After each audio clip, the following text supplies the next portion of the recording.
Добре дојдовте во Актуелна тера. Еви ги вестите на денот. Дали е крај на школската година за 100 ученици во медицинското во Битола? Како побегнаа волците од зоолошката градина? Трибини на ВМРО ДПМН за воздухот во Битола и на граѓанската иницијатива за воздухот во Битола. Тројца оскаровци на црвениот тепих. Ја почна новата учебна година во средното медицинско. По само 10 дена добија известување дека треба да си ги земат документите и да го напуштат училиштето. На број стотина ученици кои се пријавени на слободните места, кои не беа пополнети во уписните рокови. Во знак на револт денеска со родителите се собраа во дворот на училиштето. Стево Башуровски. 100 ученици кои се пријавиле во медицинското училиште во Битола доктор Јован Калаузи се повикани да си ги земат документите и нема да можат да ја продолжат учебната година во ово училиште. Тоа денеска предизвика протест пред училиштето каде родителите и децата бараа одговор од директорката на медицинското училиште за ваквата одлука. Со завршувањето на школската година следеа уписите, кои е задолжително за во средно образование. Така да нашите ученици се запишаа во ово училиште. И вработените од ова училиште ни кажаат дека нашите деца ќе бидат примени без оглед на се што се случува. Имаше бодирање на децата. Ние сепак како родители ги запрашавме надлежните дали со тие бодови децата наши ќе успеат за понатаму и да се надеваат за уписот.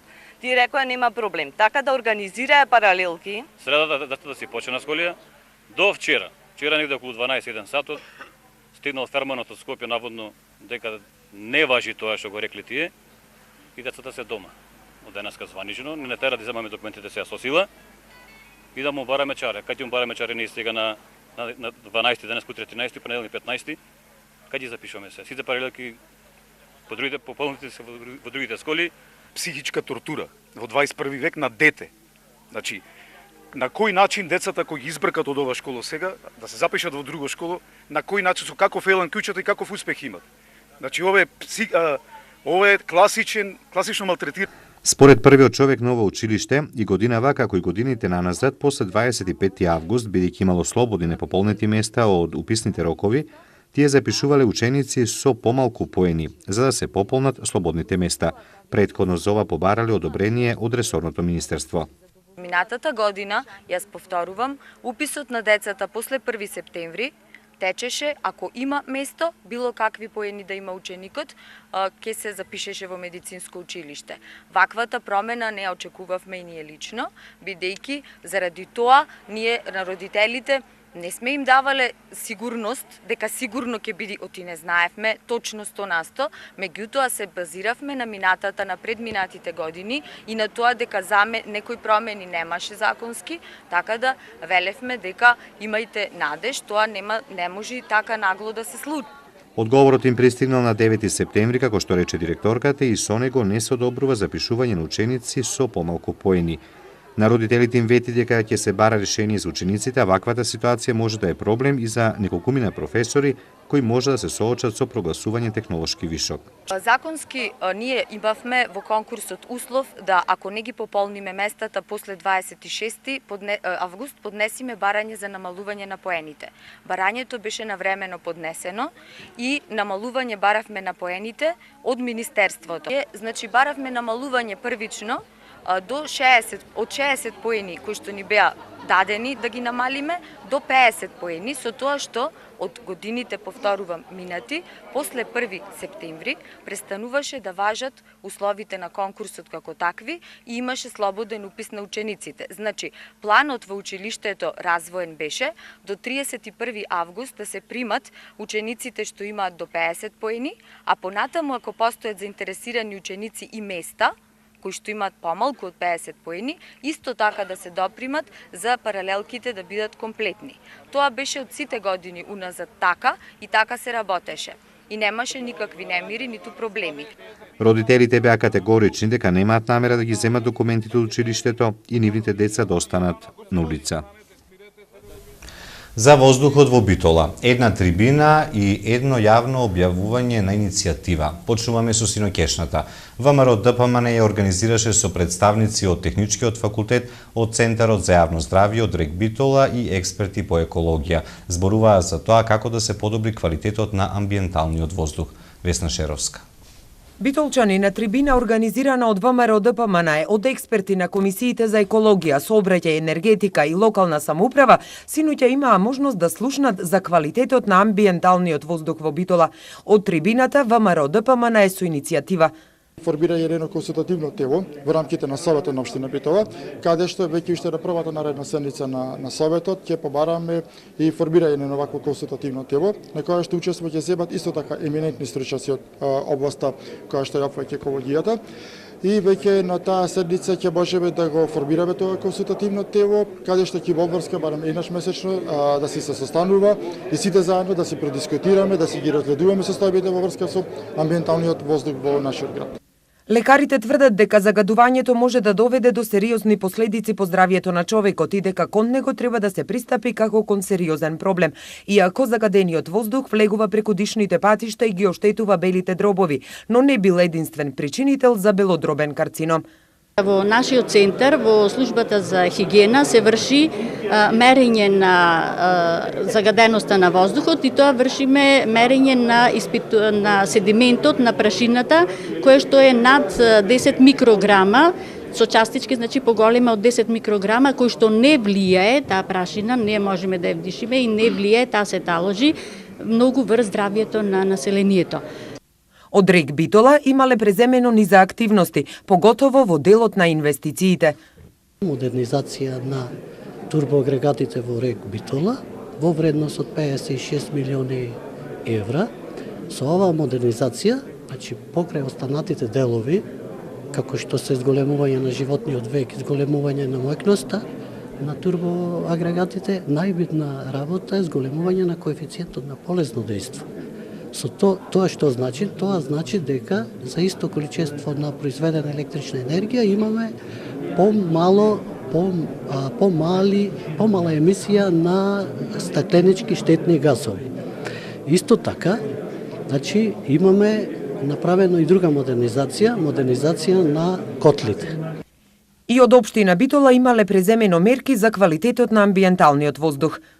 Билатата недела веќе побарано е од страна на Министерството за животна средина да се достават мобилни мерни станици во нашиот град и да се направи вонредно испитување на амбиенталниот воздух во Битола. Значи, Оваа тема во моментов е во центарот на вниманието на македонската јавност, бидејќи во последно време нивото на загаденост во повеќе македонски градови, вклучувајќи го и нашиот, е многу над границите на дозволеното.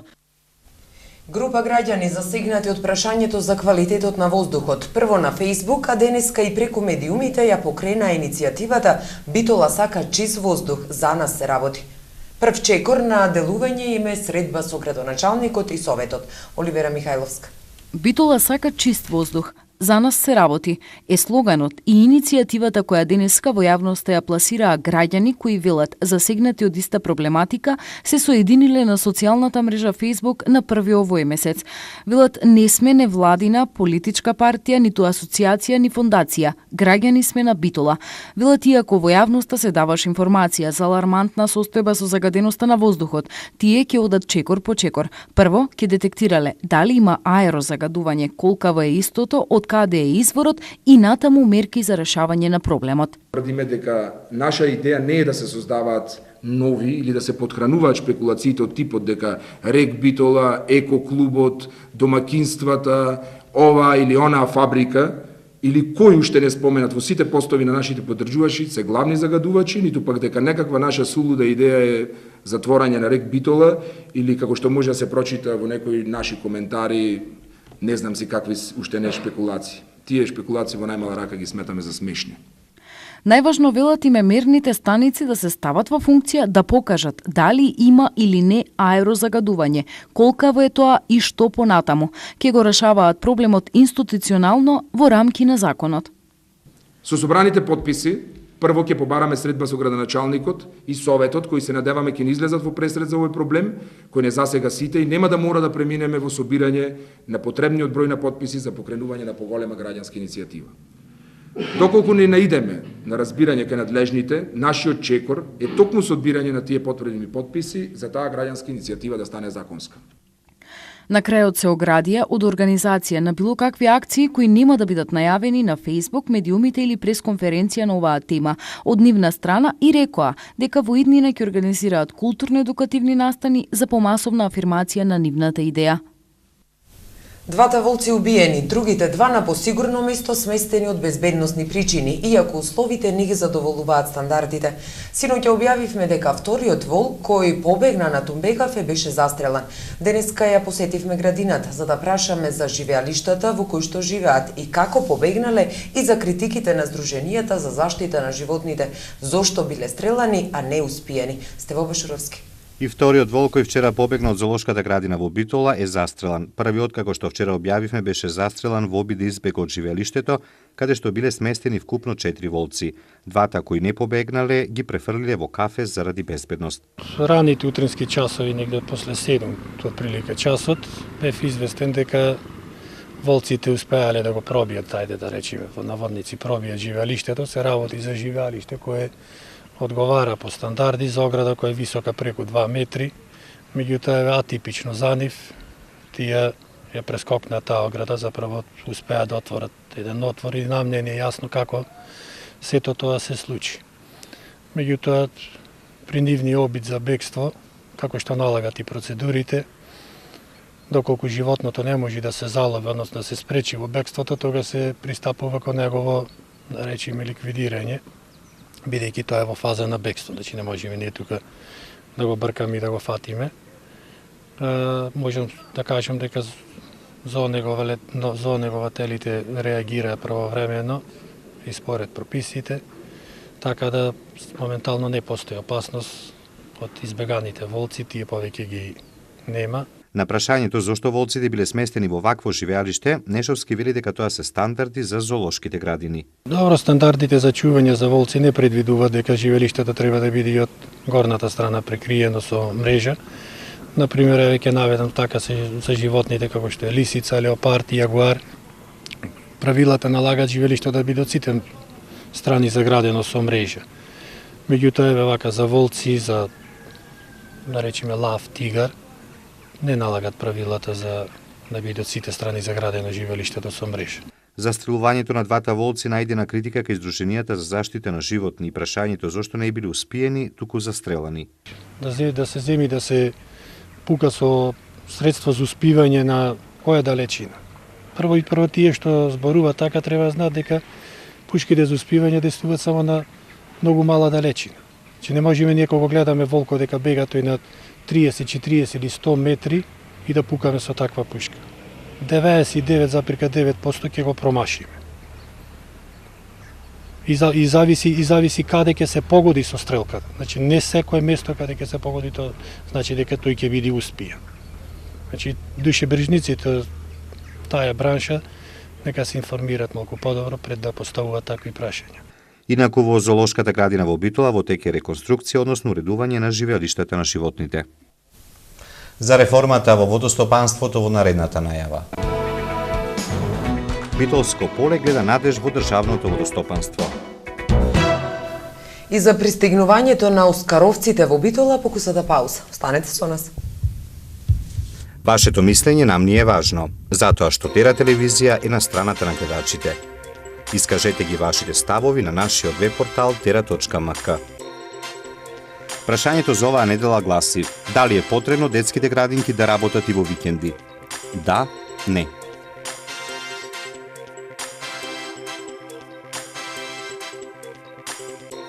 За резултатите од анкетата читајте на tera.mk или гледајте во вестите на Тера телевизија. Ева на топлификација, кабелските оператори и телефонските оператори нема да може да исклучуваат за неплатена сметка без знаење на корисникот и без решение. Тие ќе имаат обврска и пред евентуалното исклучување да поведат постапка до управниот суд. Ова се предвидува во новиот закон за општа управна постапка, за кој вчера се одржа јавна расправа. Професорот од правниот факултет Борче Давидковски оцени дека со ова законско решение се нуди поголема заштита на правата на корисниците. Според него, новиот закон за општа управна постапка е подготвен согласно со европските стандарди и начела, со помош на експерти од Европската Унија. Министерот за информатичко општество и администрација Иво Ивановски се надева дека новиот закон ќе подобри работата на администрацијата, а граѓаните ќе бидат позадоволни од услугите. Битолско поле водостопанско предпријатие гледа надеж во државното водостопанство. Финансиските, техничките и кадровските проблеми се надеваат да ги надминат откако ќе се припојат кон новоформираното државно предпријатие. Оливера Михајловска. Се оформи на иницијатива на владата со кредит од Светска банка за во првите 6 месеци да покрие плати и други неопходни трошоци. По тој рок, Битолско поле имаше обврска со самофинансирање да се исправи и опстои. Неодамна со одлука на владата се реши да се оформи водостопанско предпријатие кое ќе ги припои останатите предпријатија од другите општини. Битолско поле во изминативе 4 години, иако бараше нови работници, Министерството за финансии не ги одобри. Се уште се 14 и имаат низа проблеми во работењето. Се соочивме со проблеми да немаме машини, сите машини беа стари, расходовани веќе, вредноста на нула, кадаро што го зедовме многу малку, ние да речеме баравме во почеток одма 30 души, согласно за 30 луѓе да се вработат, добивме само за 13. Што значи ден денес истото останавме на број, значи со семе на 14, а се уште бараме не можеме да добиеме. Од кои причини не знам. Значи имаме финансиски, структурални, организацијски, технички проблеми. Значи да ги обедини тоа акционерско друштво сите предпријатија водостопански во Македонија, со тоа што да му помогне во имплементација на сите активности што ги работат самите водоски. Објектот на поранешното предпријатие водостопанство, каде до неодамна беа сместени, веќе не им е на располагање, бидејќи за истиот имало хипотека.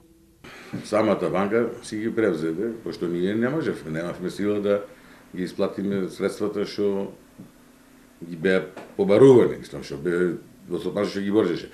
А и да имавме, не можевме. Ние, речеме, со работењето стекнавме некои средства, се договаравме за да се плати и на рат или да се подигне некој кредит. Него не можеме затоа што ги должи водостопанство Пелагонија, со тоа со само ликвидација обврските пренесени се на државата, така да ние и да сакавме не можеме да отплатиме туѓ долг. Што ќе значи за Битолско поле формирањето на државното водостопанство? Планирани се средства, да, ако да се купат и багери и машини поединечно на секоја фирма, како што ќе доаѓат средствата од самата влада, да речеме така натаму. Сега со ова акционерско друштво се дават предност на него дека тие ќе ни помогнат и ќе не опремат со кадар, кај што фали да се примат, значи имаме проблеми со согласностите.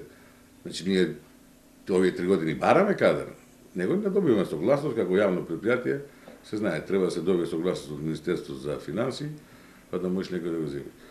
Со самото формирање на акционерско друштво сега се вели дека ќе немате такви проблеми, затоа што кадаро што ќе го побарате, ќе ви биде на располагање, мислам, да се вработи.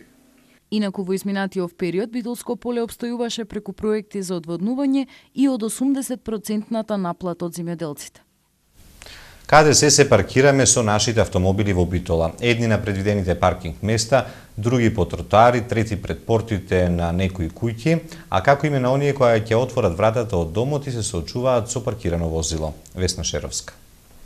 Слободни паркинг места, а паркирани автомобили пред дуќани и куќи. Ваква е сликата на улицата Солунска во Битола. Жителите се жалат на непрописното паркирање на граѓаните. Велат дека и покрај тоа што од десната страна е воведено зонското паркирање, битолчани кој поради заштеда за избегнување да не се плати паркинг место, кој поради несовесно однесување, своите автомобили ги паркираат пред влезовите од куќите и дуќаните. Има обележен паркинг од десната страна, луѓето постојано паркираат од левата, значи тоа е апсолутно незаконски, против сите прописи во сообраќајот. Секојдневно имаме проблеми на оваа улица Солунска со паркирање на возилата од страната, кај што не се наплаќа, а таа што се наплаќа се избегнува. Секојдневно влезови на куќи, на гаражи, не може да излези со колата и така натаму. Секојдневно е тоа проблем и дење и ноќе. Еден проблем имале кога на дуќанџиите требало да им стигне стоката. Велат дека кога камионите ќе дојдат, никако не можат да застанат за да ја истоварат. А друг проблем, кога ќе ја повикале шлеп службата, нервозните несовесни возачи започнувале и вербална пресметка. Секако дека ја повикуваме шлеп службата да дојде затоа што сме приморани во случај, затоа што влезовите не се блокирани и не можеме да функционираме нормално. Наидуваме до многу бурни реакции. Навистина, дури верувајте не е ни лично до нас, значи сето е дел на културата, на работата, на апсолутно ние реагираме во склоп со работата. Значи тука идиме до недоразбирање со граѓаните, идиме до конфликти дури некогаш и тоа е многу тажно. Велат дека хаосот што влада е тука дава негативна слика за нас и создава лош впечаток кај сите минувачи, особено кога станува збор за туристите од странство.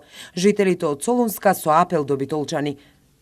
Затоа апелираме до граѓаните ако може да се крени свеста на народот за сообраќајната култура, за да нема такви некои испади, непријатни ситуации како што се случувале досега.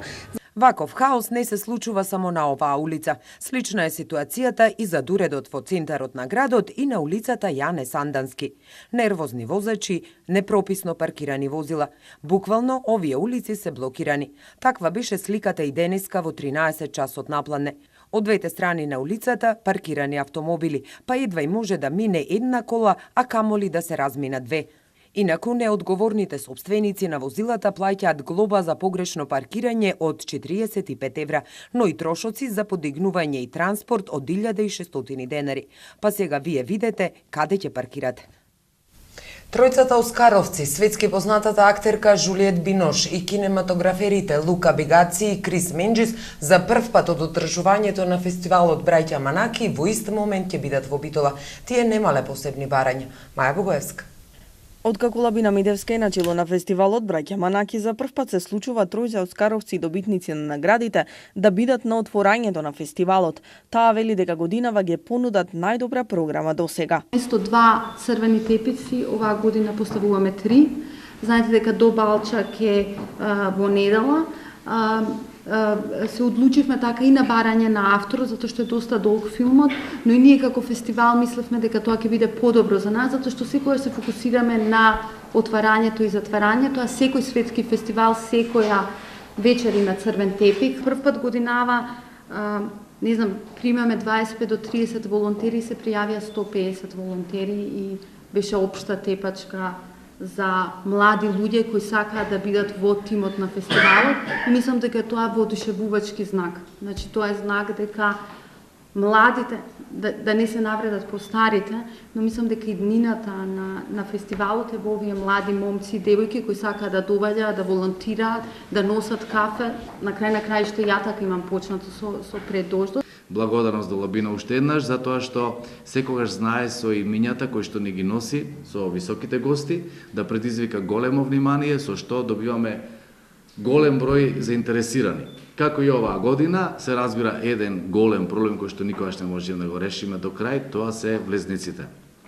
Навистина, уште пред 10 дена, веќе е многу тешко да се најде влезница, што е разбирливо, меѓутоа, тоа е тоа. А интересот е многу голем, Битола има голем број културни случувања. Општина Битола е максимално подготвена за пречекот на гостите, а фестивалот низ годините се движи по нагорна линија.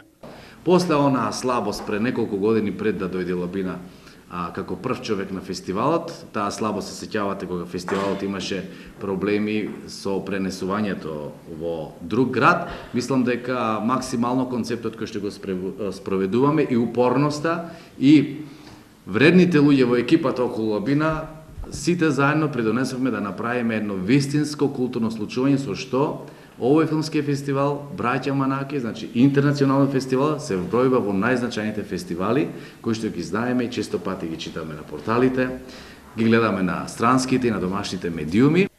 Бинош и Менџис се пристигнати, а Бигаци доаѓа утре. Сите тројца немале некои посебни барања. Сега за сега нема специјални барања. Она што побара и што е воодушевувачки, затоа што напоменав, како што ми бев известена, дека е многу уморна, затоа што моментот снима 4 филма и го промовира. Последниот филм беше во Торонто, ретко патува, така да тоа што доаѓа во Битола е навистина голема чест. Но она што мене ме одушеви, затоа што ние во агентата и набројавме многу работи, што би сакала е кратко време тука, дека е спремна да стане многу рано наутро, само за да ги види сите тие прекрасни места низ Македонија, така да тоа инсистираше да види што е можно повеќе работи. Митевска вели дека директорите на фотографија обично имаат помалку барања за разлика од филмските звезди, а како пример за тоа ја дава Кетрин Денев, која беше исклучително тешка жена. Има зашто да биде тешка, но ние како организатори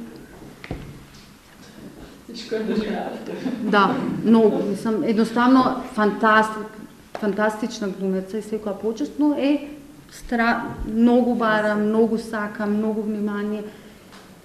Ali ја бев трудна, па ми рекоа дека била малце подобра со мене, бидејќи сум била трудна. У Белград си отишла. Сите влезници за филмот до Балчак веќе биле продадени, а веќе се размислува и за втора проекција. И апсолутно секој се знае колку му е буџетот и секој треба да го исплати оној кој работел на нешто. Ситуацијата е таква како што е, ние како фестивал ќе се потрудиме македонски филм и се најдобро да направиме, но мислам дека филмот треба да тргне, тоа е мој личен став, не на фестивал, треба да тргне затоа што е единствен начин да луѓето колку толку се доисплатат. Значи да тргне у дистрибуција затоа што тие долгови никој нема да им ги исплати. И сега поради тоа пуштивме голем број на билети во продажба. Сите се продадени до сега, доколку има интерес и доколку нестрекна околност е таму што нема ни продуцент. Значи, сега фондот се грижи за сето тоа. Доколку има интерес и доколку се во ред, ние со задоволство, за да им помогнеме на луѓето кои што не се исплатени од Битола, ќе најдеме термини, ќе го пуштиме уште една. Отворањето на фестивалот е утре вечер. Крис Менџис пристигна попладнево во Битола. Во Битола пристигна еден од најголемите кинематографери Крис Менџис. Британецот дојде со сопругата Джудита Менџис и ќе бидат гости на фестивалот до среда во утринските часови. Вој пинал беше пречекан од представници на фестивалот. Менџис пристигна во Битола со цел да ја прими наградата Златна камера 300 за животно дело, а во вторник од 13 часот и 30 минути во малата сала на Центарот за култура ќе одржи мастер час. Општина Могила денес го одбележа денот на основањето. По тој повод организираа повеќе активности. Маја Богоевска. Општина Могила денес го прослави својот 18-ти роден ден, односно 12 септември 1996 година е основана општината. Пивковски во својот досегашен мандат од година и половина ги потенцира приоритетите на кои се осврнале досега. Кога е во предвид развојот на општина Могила, секојаш акцентот ми е даден, знаете и порано и секојаш го кажувам, инфраструктурата е секојаш приоритет и водоснабдувањето. Направивме доста во момент, се асфалтираат во неколку населени места во Ивањевци, во Мусинци, Ношпол и во Трап, улици се асфалтираат. Направивме резервар во село Ваширејца за водовод, кој што е финансиран од Агенцијата за финансиска поддршка. Направив еден голем исчекор оваа година, она кај што најбитното ни е општината, развојот и просперитетот на општината, токму на младите, и вложив доста труд и издвоивме средства од буџетот на општината. Реконструкција направивме на неколку училишта. Она опожареното, тоа е помош од владата на Република Македонија, веќе во завршени фази, мислам дека за некој ден ќе отпочне со работа. Направивме со ТИКА, една невладена организација која што направи прекрасно училиште во Будаково Трап. Се посветиле на реконструкцијата на училиштата. Реконструиравме училиште кој што кога дојдов, искрено ви кажам, ми падна грев и жал за тие дечиња, таваните надвиснати, никаква сигурност, никаква безбедност за тие дечиња, во село Светодолбори направивме реконструкција на училиштето и денеска децата се чувствуваат прекрасно. Направивме уште едно училиште во село Чарлија. Онаму каде што сите ми веле дека тие училишта треба се затворат, каде што имаме мал број на дечиња, јас би рекол напротив. Ако едно училиште со 7-8 дечиња во едно мало село го затвориме, една продавница во тоа село ако не функционира, значи тоа село ќе го ставиме во изумирање. Напротив, јас давам потик на оние сите млади неженети луѓе да се женат, да имаме деца и тие училишта да ги вратиме во онај стил, во онај развој како што беа, значи кога имаше многу дечи. По повод денешниот празник на општината се организираа повеќе активности, а на вечерашната свечена академија ќе бидат доделени повеќе благодарници од сите области на живењето. Еве што донесува светот на Актуел. Опонентите на шкотската независност во мала предност. И за други вести по кусата пауза. Останете со нас.